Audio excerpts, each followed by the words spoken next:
Atupere muluzi akupitirirabe kuwadabwisa anthu poonesa kuti chimene iyeyo akufuna kwenikweni sakuchidziwa. Dzina langa ndine Samavita, tikhale limodzi pa ulendowu.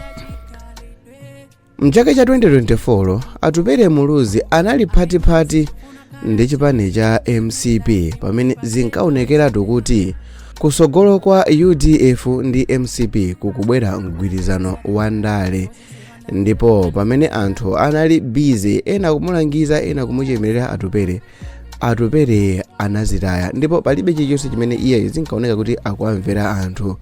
Nthawi zina ankaoneka ndi osusa boma anzake, pena nthawi zambiri ankaoneka ali kumeneko ndi akuluakulu a chipani cha MCP. Izi zinkachitika ndithu pamene anthu ali mkati mokonzekera chisankho cha 2025 chimene chikubwera mwezi wa Septemba.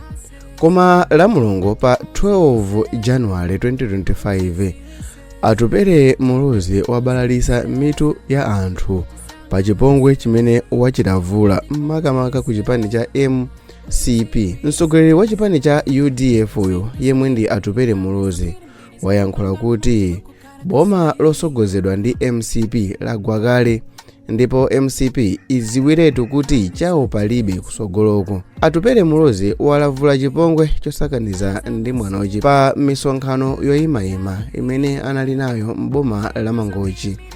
Mangochi ndi boma limene chipani cha MCP chikumadako kwambiri mu maboma akumwera. Mangochi ndi boma limene chipani cha MCP chikumafunisisa kwambiri m'maboma akumwera. MCP yakhala ikumapitapita ndithu ku Mangochi komanso ku Chikwawa mowirikiza kufuna kuzigulira malo m'maboma amenewa. Ku Mangochi MCP yakhala ikupitako ndithu popeza kuti ndikuchipinda kwa UDF. Choncho popeza panali malingaliro oti MCP ikufuna ipange alliance ndi UDF, iwowa anayambiratu kumakacheza ku Mangochiko. Nako ku Chikwawa MCP imakondako paja kunali kwawo kwa Gwanda Chakwamba yemwenso anakhalapo president wa MCP mbuyomu, komanso paja ndi kwawo kwa family ya Sidikimia. Koma Atupere muluzi wayankhula mokhazula ndithu ponena kuti boma la MCP lalephera kuyendesa chuma chimene zasiya anthu ambiri m'mavuto azaoneni, ndipo Malawi lero akulira.